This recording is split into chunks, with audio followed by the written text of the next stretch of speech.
Hello and welcome back to Black Hair in the Big Leagues. I'm your host, Salisha Thomas, and today I've got my sister queen on here with me, y'all, straight out of getting her BFA, graduating with honors and magna cum laude. She booked the starring role in the international and national tour of Bring It On and Memphis. She's done numerous off-Broadway productions, numerous regional productions, including, I think this is like really cool, the regional premiere cast of Sister Act at a Gunkwit Playhouse. I remember those auditions. It's just like so. She was in that. I met her at an audition for The Bodyguard, and I remember the light and the confidence that came with a whole package that she is. Y'all, please help me welcome Zuri Washington. Hey, what's up? Nothing. I mean, like literally nothing, but also figuratively nothing, because obviously we're in the middle of nothing happening in the world. But like, Right. Hi everybody. I'm so happy to be here. Hi Salisha. I'm so happy to see your face. I see so few faces these days, even on Zoom. Right. So No, so super real. I'm so happy to see you. And it just feels like, even just like being able to sit down and talk with you for a minute, like, yeah, we're doing a podcast, but like just the fact that we can edit anything out, it just makes me feel like we're having coffee. We can say, like, we can catch up and just see your face. I'm so happy to see you. Right before we were pushing record, we were talking about like real life things and our unemployment finally coming through. It's like, it's a real freaking thing. I just got a call from the freaking office today. It sounds like you had just gotten a call, and it's like, oh, this pandemic it's a real thing. it's real. And I always expected it to take, like, once this all started happening and once I realized it was going to take much longer than anybody had projected and all that stuff, I was like, okay, it's going to take me a while to get through to unemployment and to do this, that, and the other, whatever. I was like, totally fine. I was fine with waiting 4 months. I was like, maybe even 5 or 6 months. But lo and behold, up until I guess last week was the last week of January, and 10 months I waited. Okay. 10 full months. Okay, so really the reason why I just brought this up right now is I wanted to know, and I want whoever's listening to also know, how did you get through? So I applied. I will make this part of the story like really short. I applied through New Jersey though, because the last place I worked at was paper mill, and so I did everything correctly. Oh, the Sister Act production. Right. That is so. Yeah. Sorry. Work. Just work, girl. Work. So I was at loved paper mill, great, like for the time that we were there anyway. But so New Jersey was the last place I worked, and I was like, cool, I'm applying in New Jersey for a multitude of reasons. It was the last place I worked, and it has one of the highest rates in the country for unemployment. So I was like, yeah, this makes sense on multiple levels to apply here. Little did I know that, because eventually what I found out is that because New Jersey has such a high rate, that people were applying there that just had no business applying there. And so my claim got lost in the midst of all of that. And so it was a nightmare. And I was like, should I go to New York? But I'd heard stories from people that, for example, worked at Oregon Shakespeare Festival, and they were there for 10 months. So they applied in Oregon, and Oregon was like, no, you needed to apply in New York. And New York was like, oh no, you needed to apply in Oregon. Oh. And then they canceled their claims and said, oh, you need to apply again in like 6 months or something like that. And I was like, I don't have time for that nightmare to happen. But I was still waiting the same amount of time. So then back in December, I was at my wit's end, and I finally was like, you know what? I don't care what happens. I need to see what's going to happen if I apply in New York. So I applied in New York. New York got back to me within a week. I got mail telling me what my weekly benefit rate was, and all this other stuff. Then Jersey kind of was like, oh yeah, you, okay. So this is what you, this is what you, they were like, this is what you need to do. Mind you, I've called them all the time since like at least August. I gave them a long time. I called all the time since August. But then, so then they were like, oh, by the way, so we're not doing calls anymore. So you need to put this through on this form that we're going to send you. So they send me the form and I fill it out. And when I look at how they determine my weekly benefit rate, Salisha, I worked for the 18 months prior to the pandemic. I had 10 plus jobs. Why are you telling me, New Jersey, that you only see one job on my entire claim? How is that possible? So I got the lowest weekly benefit rate because they were like, you haven't worked enough. And I was like, I can't, like, I was like, I can't do this anymore. So I was like, you know what? And then so getting through to New York, what people had done before, and I'd heard about this, but I tweeted and I messaged them on Twitter. Tweeted? Yeah, it's literally crazy. New York really did a great job in revamping their system. There's still problems, of course, but they've done a great job in revamping the system and being able to contact them via a Twitter message. Oh my gosh. See, that is the stuff that I'm like, what? Because my benefits ran out in like November or something, or if there was a glitch in the system, I don't know. Okay. And so I'm like trying to get through, calling, getting up early. Girl, I don't get up early. I'm still on a Broadway schedule, and even I ain't got no job in 10 months, and I'm still like, we're not getting up. And so I would call them. It's like 7:59 every day. Got through to nobody. It was actually pretty demoralizing. And I was like, what am I going to do? I ended up writing my local congressman. Oh, yeah. And they got back to me. They actually got back to me, and they forwarded my stuff along. And then today I got a call from unemployment. So I just say that to say, because I know like it's happening to you, it's happening to me. We are not the only ones, especially in this industry. It's like, what do you do when you can't get through to anybody? So, yeah. You better rhyme. Huh? I said, you better rhyme. You better shut up. Do when you can't get through. Ooh, speak. Shut up. Yes. You better preach, honey. What do you do when you can't get through? You tweet. You said it, sweet. I said, what do you do when you can't get through? You call the Congress. I got nothing. You call the congressman. Oh, okay. So one of the reasons why, thank you for sharing that. I'm like, oh my gosh, I'm adding that to my list of things of how to get in touch with the New York State. Freaking tweet them, for crying out loud. One of the reasons why I was so excited to like talk to you is because you posted something about, first of all, a few reasons. First of all, you can wear a wig. It is a moment when you walk into a room and you've got this big hair. It looks like yours. You look fantastic. I'm like, the first time I met you, I'm like, oh God, who is that? Like, literally, I'm like, who is this goddess?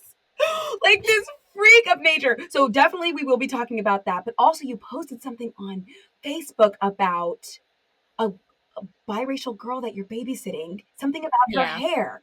Can you tell me about her? Yeah. So she is, I'm not saying her name for like her mother's very big about like, please don't mention my child's name, but in anything. But yeah, so she is 5 years old. She's turning 6 next week. She's very excited. But she is like such a ball of energy, and she's so lovely and has way too much like physical energy and jump on you at all times, and she's very active. But I when I first met her, which was back in November, one of the first things I noticed about her, I mean, it's the Black girl in me. I was like, what's up with her hair? Like, I was just like, because it was in pigtails, but they were kind of messy, and I was like, okay, I don't know what's going on here. It looked matted in the back, okay, too. And so I was like, what is this? What is this about? So then I started like asking the mom, and the mom is the one who is white. I think she's Jewish, white Jewish, and the dad is Black.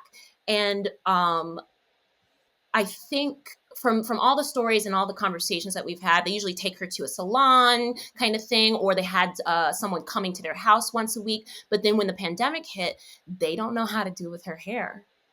They just don't. Neither one of them knows what to do. And I think something that I have been like researching on their behalf, and for me, myself as well, like my mother's a hairstylist. Oh, and work. Like, so I was very fortunate and very spoiled when it came to like getting my hair done. And my mother did my hair from the time I was like 6 to 9 months old. You know, nice. she pulled it back into braids or put it into puffs and whatever style at the time, barrettes and whatnot. So I was always used to my hair getting done to the point that I'm not a tender-headed person. It doesn't bother me. You can touch my hair like with my permission, but like Right. but you can like touch my hair and pull it and it's not gonna like bother me, like even if you like really tug on it. But she can barely stand, like she was scared of me putting my fingers in her hair because she associates so much pain with doing her hair, and she doesn't like the sensation of water on her neck. She doesn't like her hair being she doesn't like the moisture that comes with doing her hair. And I keep trying, what I have been attempting to explain to her is that hair like ours needs that moisture. And your hair, she loves it to be in these pigtails. And I was like, your hair will fall out of your head at some point in your life if you do not learn this right now. And I really hope that when I'm no longer able to like be with her as a permanent fixture in her life, that they're able to continue this or at least get some basic stuff done. But then the knots and tangles in this girl's hair, I'm still dealing with a lot of it because prior to when I met her, they hadn't washed her hair in more than 3 months. Oh. And that's like because she cries every time. They like so they're scared. They're scared and they don't want to put her through the trauma and all this other stuff that I totally understand. But at some point you just got to do it. And I was like, listen, I really think I'm gonna try to do her hair once a week. Like, even if it's like just detangling the ends, even if it's just redoing the little pigtails and stuff. And, it's just been like a real journey to try to, cause I've never experienced, like, my hair's never been tangled like that. It's just never been like that. So I didn't even know the not the vocabulary, but I didn't even know like the steps to take to get to this child's, like, the roots of her hair. If I could show you a picture right now, I'm so happy because even though the middle part is now tangled, so like the roots are clean, but the middle part's kind of tangled now, but it's kind of like the knot is moving slowly down to the end. Wow. And I like, which is frustrating but very exciting because I was able to get the circle, the hair tie, closer to her scalp. So now she can wear earmuffs. Oh, and now she can like wear headbands because she couldn't wear them. And I don't even think she has a helmet for like her scooter and stuff. She couldn't wear it for months because they could not get it over her head. She has so much hair. Oh my God. It's like, down to her. If I stretch it when I'm doing it sometimes, it goes down to her mid back. Oh, okay. So she's got a lot of hair. And is it the texture? Is it like tight curls? Is it 4C? Is it 3C? Is it, do you know? It's like, I would say like 3C, 4A. It depends on where in her, like, it's a mix. Okay, so then I can relate because I have like 3C, 4A, and there was a few times in my life when she tried to get a little matted, honey, and it's hard when it mats. It's really hard. It's really hard. It's a whole different level than just being tangled.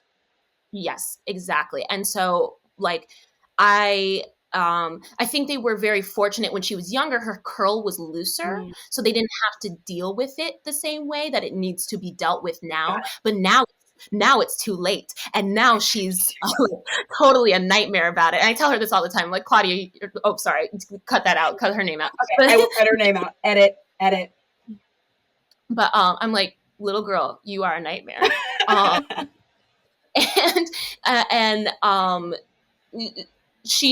We've gotten to the point she doesn't cry anymore, and it's great that she doesn't cry anymore. And the other day she said something. I was like, oh my God, your hair is a nightmare, but oh my God, I wish that I had this hair. You have so much beautiful hair. And she was like, well, she said, you do have hair like mine. It's just shorter.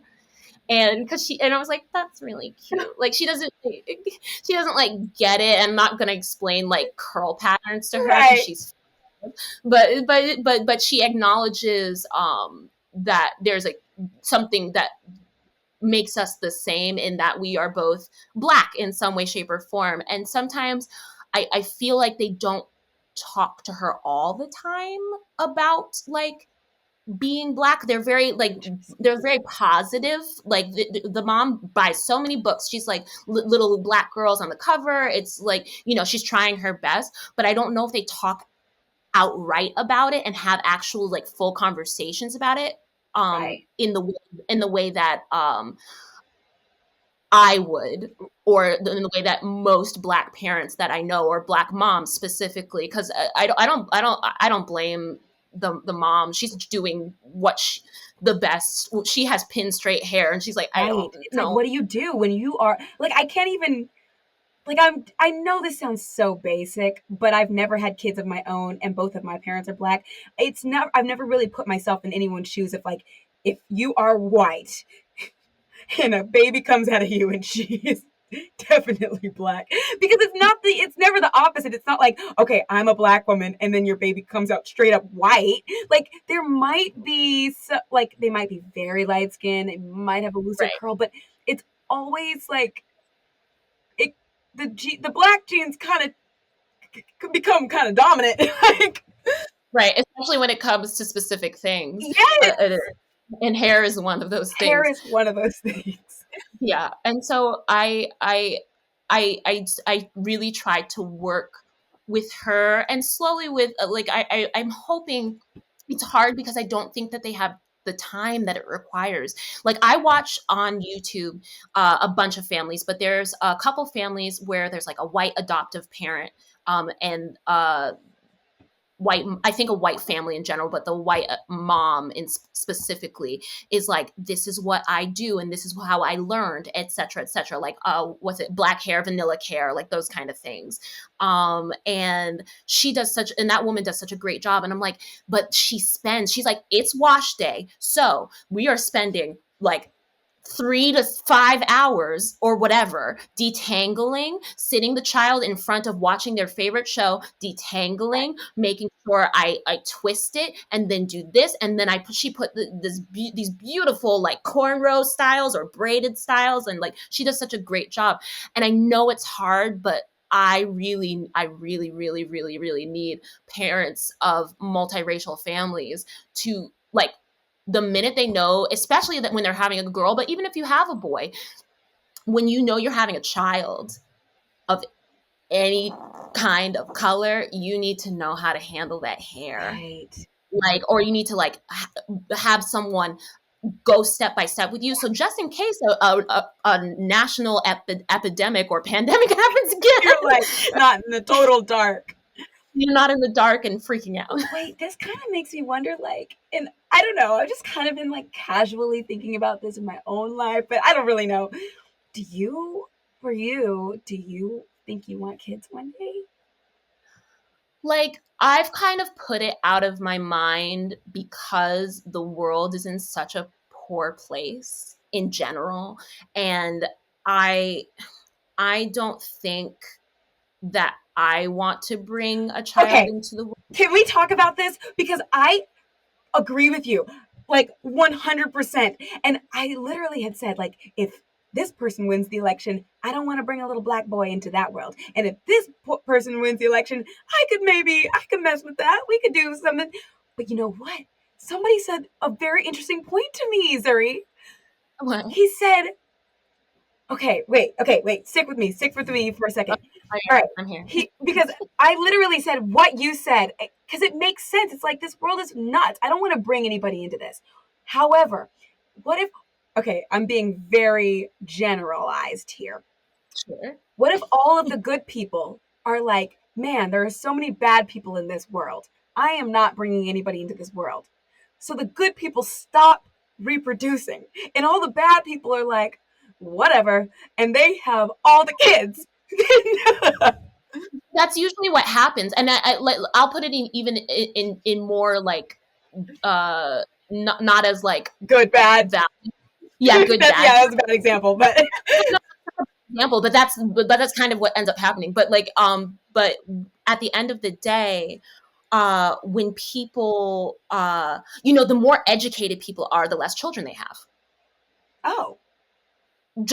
That's just what tends to happen, because you're like, either it's because they're focusing on their careers. Who knows the reason? Okay. They're focusing on their careers, or they're like, they know about birth control. They know like how to prevent those things from happening, so they don't have like 8 to 20 children. Right. There's not as many farms today. Like I do know some very smart people with like a lot of children, and that is a thing.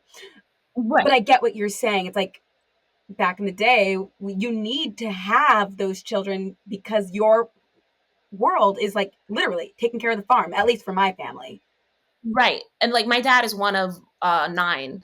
And so like as time has wore on, we can't figure out how to pay for these kids. Like our generation. We can barely pay for ourselves. Barely pay for ourselves. And so why would I bring in a child that costs $200,000 before college? Oh my gosh. So you know, but even just having generally speaking, you know, if you bring education to villages in Africa or third world countries, people tend to have less kids because they have possibly more ambitions to do something else, even if it's not career related. Maybe it's just like, I just don't want to have kids. And I realize that there's something outside of having kids. Interesting. To fulfill my life or to make my life seem important, because that's really why a lot of people have kids. They're like legacy. Oh yeah, that's nice. They want something to be here when they're gone. Right. Yeah. And most people don't have the benefit. I was just watching, what was that Netflix docu-series about what's her name? The one the white lady with the Princess Diana? No. Oh my God.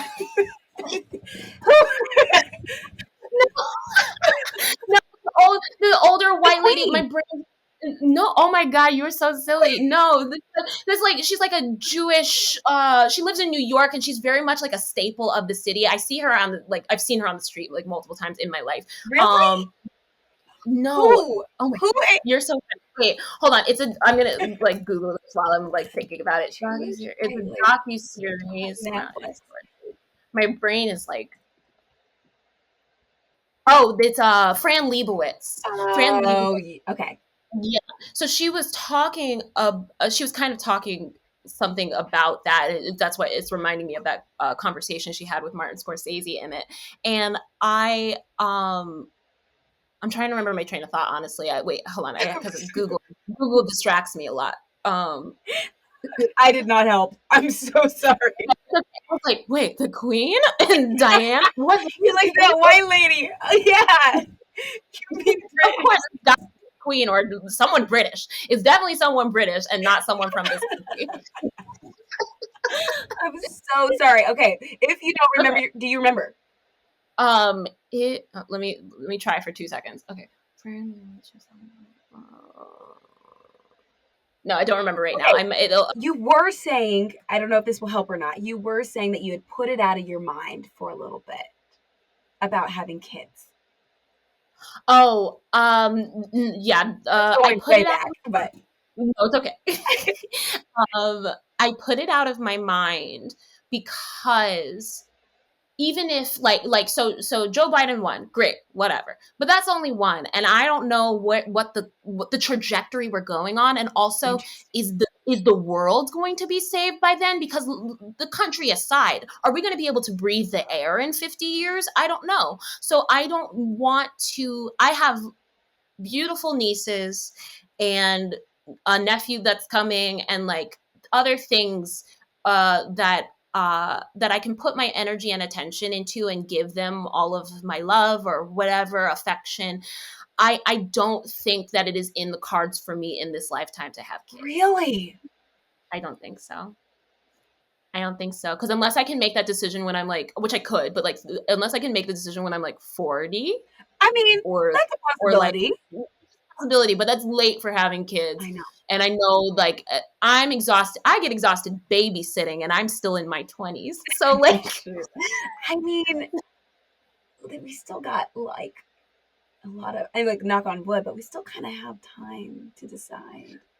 I know, but I think that, or for me right now, the decision is pretty final, because Oh, it's not going to be like a spur of the moment decision for me. So in 5 years, maybe I'll revisit it and be like, okay, in a few years I'll do this. But I also have like multiple plans. Like I'm like that are, I've told my boyfriend for years, I'm like, you can't propose to me until I officially get on Broadway, and not Broadway national tours. It has to be on Broadway. So like until that happens, that I'm not getting married. Like I'm not, like, these are things that I interesting. like. I have a process that I would prefer to happen before I feel settled enough and secure enough, both like spiritually, emotionally, mentally, to then bring like another life into the world. And so like that's why I have dogs, and I love my dogs, and I can give them all of my focus and love. But like it's hard to be a parent, and it's hard to be a parent now, especially, not even because of like political climate, just in general. It's just like the internet and Right. like all that stuff. The children that I babysit, like not just the ones that I babysit now, but just in the past, the children are addicted to the internet and addicted to they're basically like crackheads, and Right. I say that with love. I mean, but it's hard if your parents are also addicted and don't really, right? And don't really want to deal with it. And they're just like, here's the phone. If that will help you to stop crying, then it's kind of, we all got to get out of this hole, this addiction hole. Yeah. Oh, there was something else I just wanted to ask you. No, I lost my train of thought. No. Blame Mercury. Mercury's in retrograde. Is it Mercury? Shoot, man. What? Oh, dang it. Oh, I hope it comes back to me. If your boyfriend begged you, Zuri, if he was like, Zuri, you're the best thing since chicken tenders, fries, and a Sprite. You are my happy meal. Honey, this, and that, and the other, and yada, yada, yada. Please give me a baby. What would you do? I would be like, no, I think we have to break up, because I can't say that for sure. I can't, like, I told him this years ago. I was like, if you want kids, you need to be with someone else, because I can't give you a yes or a no. Like definitively. And like now I've said recently, like, I'm like, probably not. It's not going to happen. So like, if you need kids to feel fulfilled or whatever, I'm not the one. I'm not the one. And it's unfortunate and it sucks, but that's like, those are like, there's very few like huge deal breakers in relationships, like really catastrophic ones. And kids is one of them. We can't get married and be like, okay, so now we're married. So now that we're married, can all the things that you said change? So No, we can't. So this is just like a slight sidebar. There was like years when I was like, I don't want kids, I don't want kids, I don't want kids. And there was a man who I will not say his name, but I was in love with him for so long. And I knew that he didn't want kids.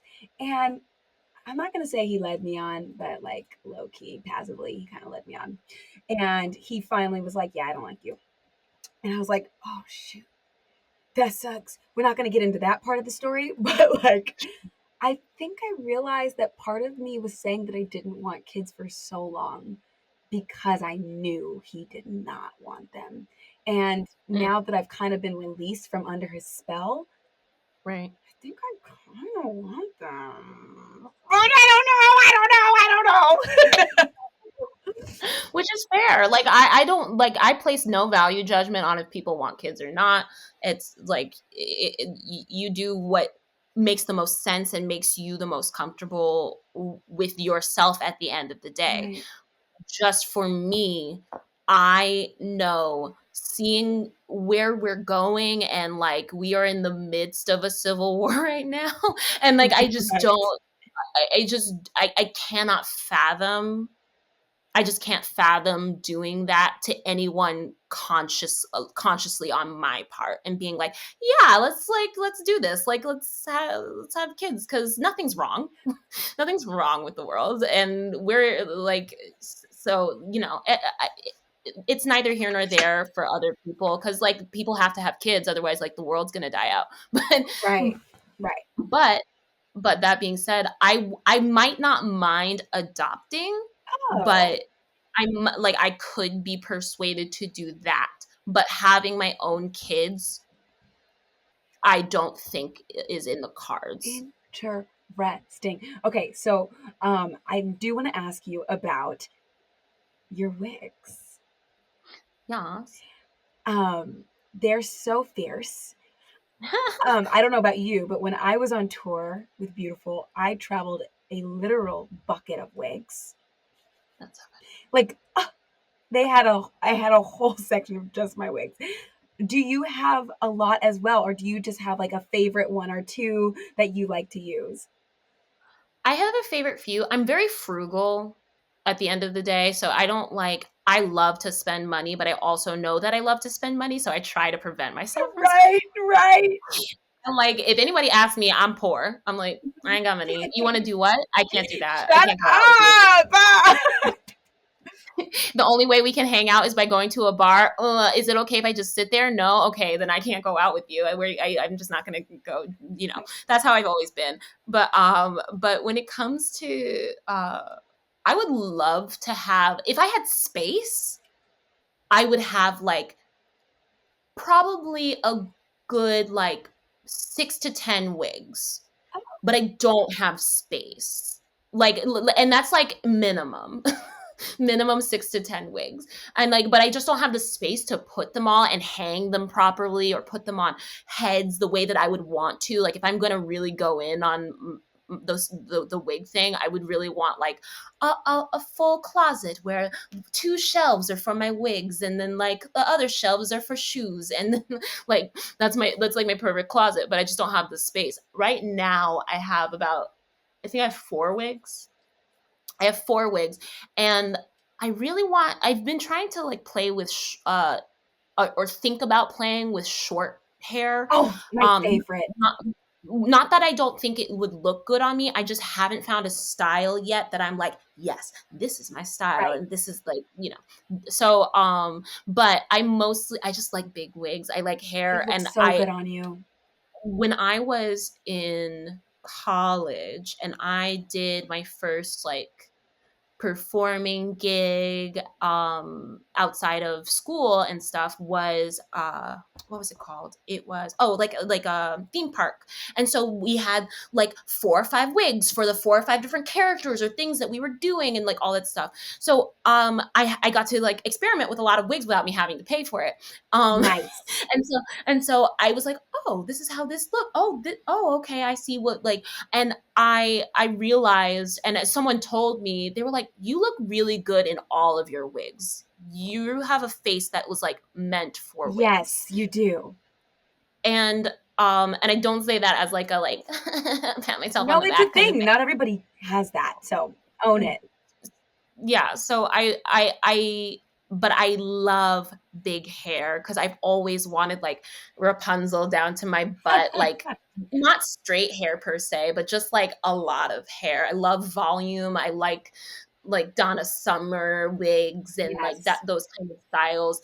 And like I have like a 4C texture, so it's hard for me to find. There's one wig that I have that is like my favorite wig, and I can't remember where I got it from. Oh, that is the worst.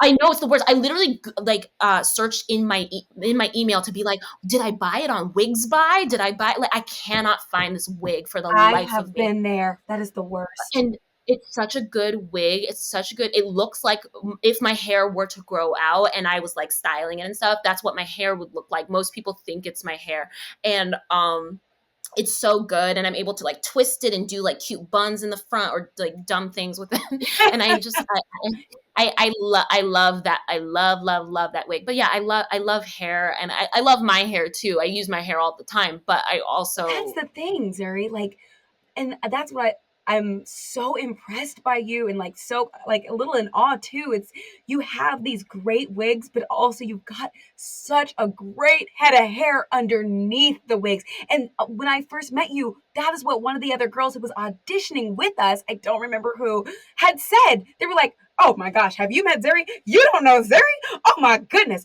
Like, and they were like, she's got the best wigs. And guess what? She's got the best afro underneath her wigs. I'm like, wait.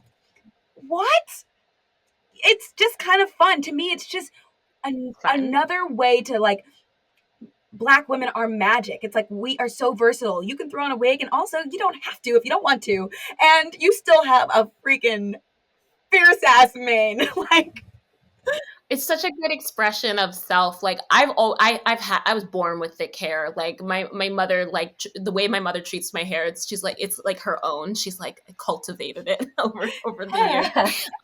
But yeah, I really sometimes I'm like, you know what?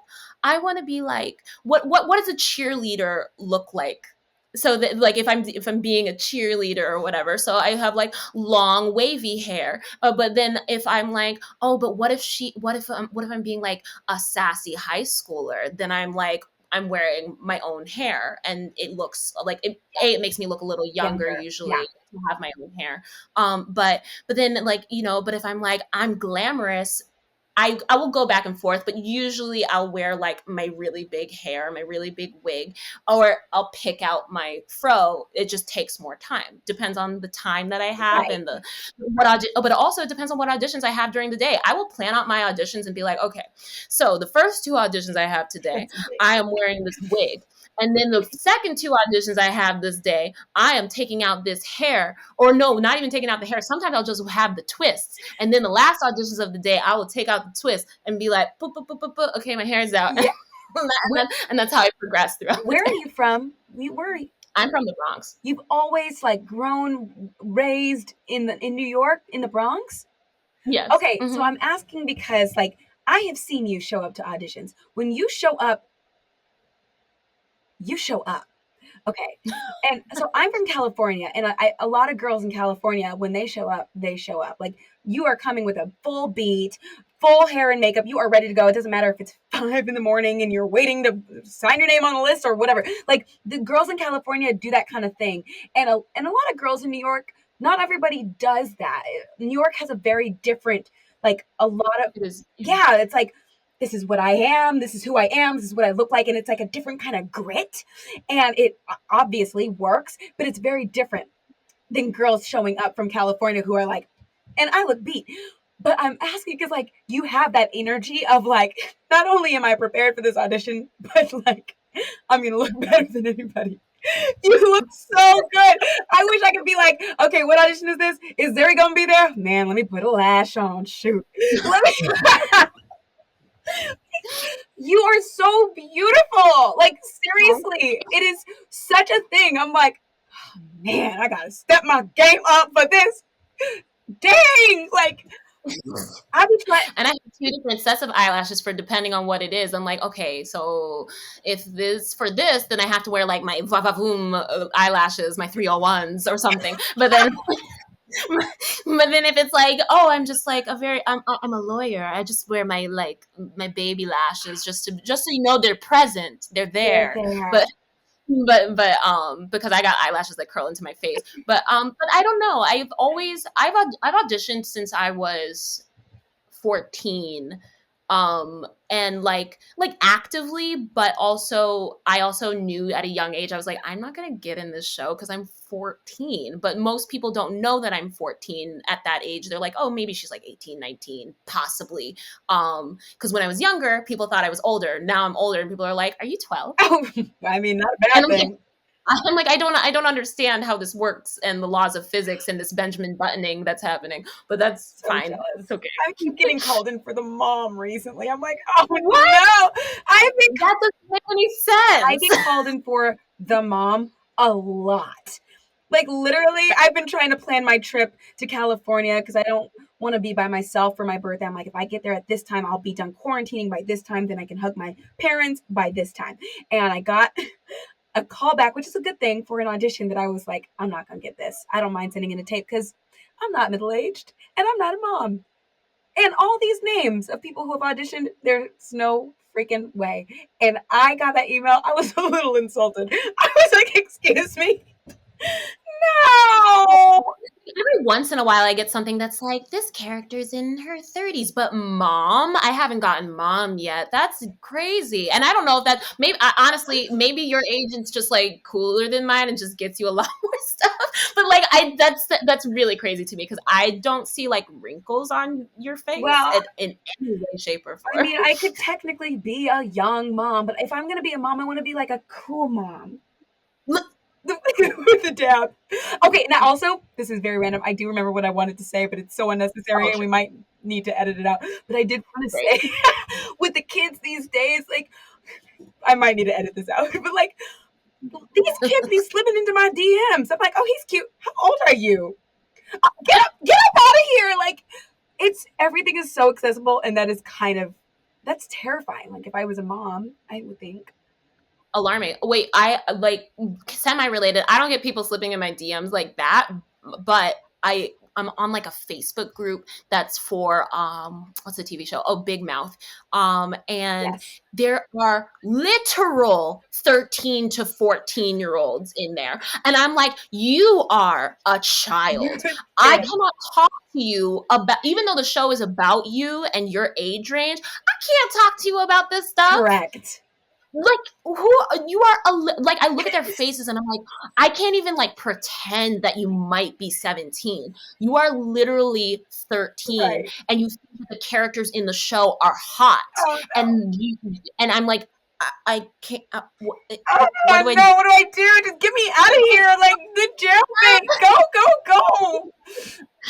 So I yes, the access is. Can be a little alarming. It's alarming. Back in our day, it was like, what's your home phone number? And then it turned into your cell phone number. And now it's like, can I? And like your AI. Yep. And now people ask like, can I follow you on Instagram? Like if they meet me in person. And I'm like, yeah. Because to me, it's like, yeah, oh, cool. I just got a new follower. Right. They're like saying like, can you follow them back? And then yep. And now you can FaceTime. I'm like, this is really a lot. It's a lot. You don't even need my phone number to be able to FaceTime me anymore? Nope. That's a lot. Yep. Okay, moving on. I like literally it's terrifying. I'm like, I don't know about this. Okay, before I let you go, because I know we are like, I could talk to you for a very long time. And I'm like, oh my gosh, Zuri, you just feel like home. Oh. I love that. It just feels like, why don't we do this more? Before we go, I have to ask you about your natural hair, everything, because you do have such a beautiful, thick, healthy looking head of hair. And so I just want to know a couple things. Number one, have you always worn your hair natural? Have you ever had any periods of straightening it? And then coming to present day, how do you care for it today? So when did I get my hair relaxed for the first time? I think I was 10. And like, it just was like, it's not that my mom was like forcing it on me. I was just like, I want to get my hair relaxed because that seemed like the thing to do. And so, my hair, I think I relaxed it for like more than 10 years. And I've always like, I have thick hair, so my hair didn't do poorly because of it. But then, when did I start going natural? Actually, I guess I was it was after tour. It was after tour, like my touring life was done, more or less. So like 23, 24. And I was like, okay, I want to be natural because like, I want to figure out how it works. And I love seeing people with their natural hair. Yeah. So I was like, okay, I think that I can do this. And I can, but I have like I could stick my hand in my hair and it won't come out. Oh, and I'm just like, get out. So it took a long time for me to come up with like a pattern that generally works. I'm always switching between products. I was just talking to Michelle West Watson the other day, and I was like, I was like, Michelle, I can't pick products and I just keep wanting to choose new things. And then I have dreams where in the dream, it's literally me being like, oh, look at these inches. Like just me, Oh my God. like length checking. And I'm like, why is this a dream that I had? Like an actual dream that I've had multiple times. And I'm like, oh, Recurring length check dream. recurring length check dream. And I'm like, is that just like a good thing for my future? Is it me being very desperate? I can't tell what it is. And so, but yeah, I love, my hair is thick and it looks good, and I know how to, like, at the very least I know how to like really twist my hair and make the curls come out good. So like I've been doing it for a long time, but what I'm trying to do now is figure out my length retention, and I need to figure it out now prior to when everything goes back to because if I can figure it out now, then I'll still be able to grow my hair well outside of all of that. Yeah. Because that's the hard thing is like, you know, wearing wigs specifically in shows, because I know how to pin my hair so that it's not gonna like pull out my freaking edges. But like sometimes you got people just going like bleh, bleh, bleh, like just like stabbing you in the head, in the brain, and then you lose all that progress and all the growth and all the thickness, etc. So yeah, it's been a not a hard process per se, but just like a long process to really get it down to like a science kind of. So because it really is a science. Is your go-to, it sounds like it might be a twist out, or is it a wash and go, or is it a bantu knot, or is it a braid out? What do you like? For a while I was doing bantus. I prefer twist outs, generally speaking. I cannot do a wash and go. Not at this point in my life. I haven't, like I could, but like just the way that my hair goes back in on itself, I haven't found the products that would allow for me to not have the most breakage after doing it. I have a question for you. You mentioned that I've not talked about bantu knots with anybody on this show yet. And so for those who are listening who are like, what is a bantu knot? It's like, what do they call? They call them when the Kardashians do it. It's mini buns. Oh. Let's see. Mini buns. How would you describe it? Because I haven't done it in so long. Would you say like you're twisting your hair and then doing a mini bun? Yeah, twist, and then twist it around itself. So my question for you, and I don't know if you have solved this or not, but it's been a while since I've done that. When I take it out, I get a lot of breakage on the ends of my hair, and so I stopped. That maybe because I'm like twisting it too much at the very end. Well, because you definitely need to twist it as much as right? I think you definitely need to twist it as much as possible. Maybe I can't say this like for a fact, but like it's possible.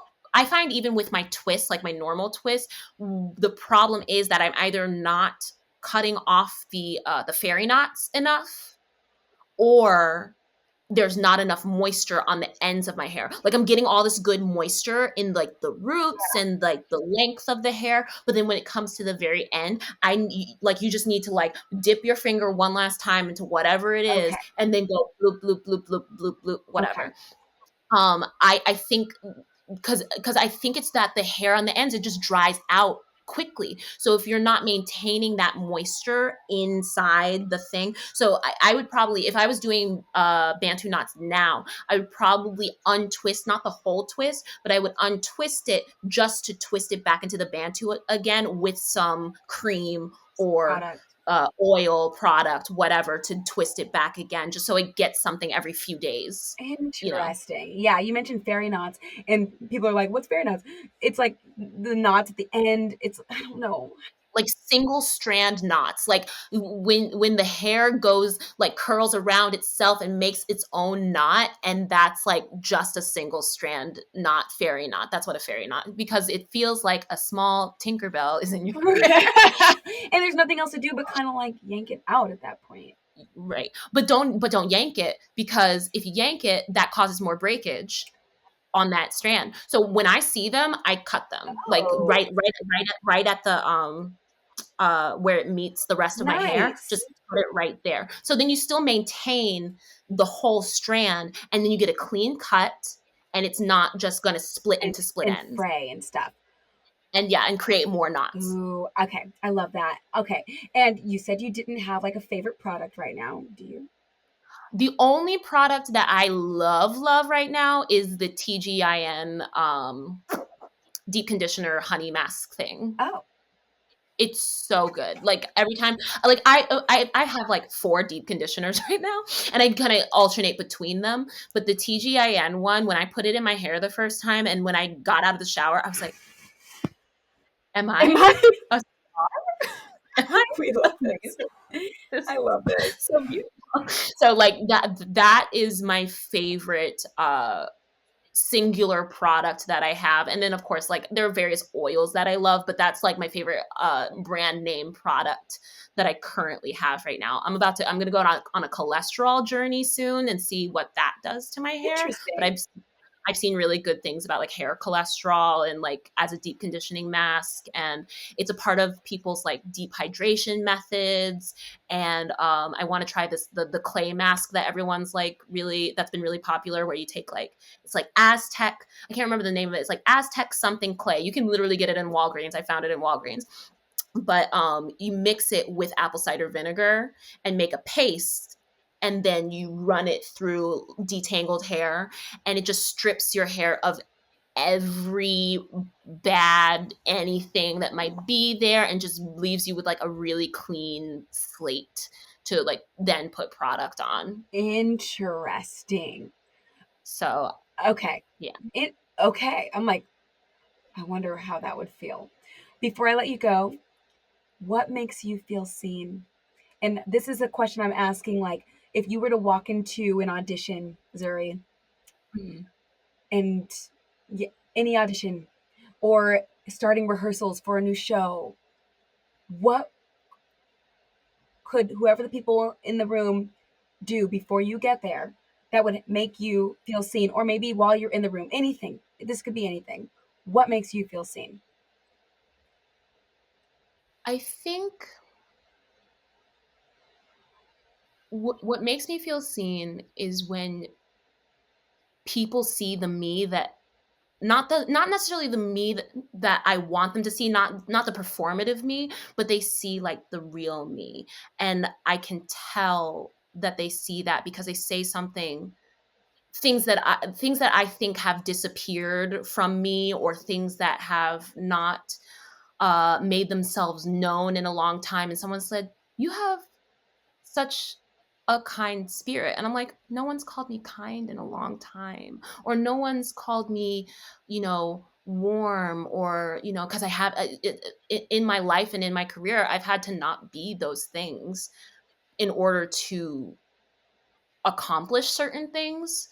And so when people can see the me I want to be, that makes me feel seen, and it disarms me. And that's a good thing, because then I feel less like I am a robot product that's trying to sell myself, and then I can be more the authentic Zuri Washington that can light up a room, and that can light up a room. What do you mean can light up?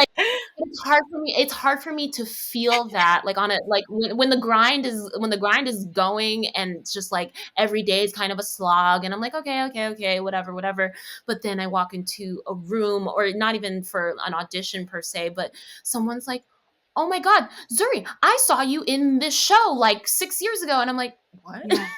Yeah. Like, and they're like, "Oh yeah," and you talk to me afterwards at the stage door, and I'm like, "Oh, okay." And like, so like those kind of like small things matter more to me than like the big ticket items. Like the big ticket items pay my bills, but they don't feed my spirit. So Amen.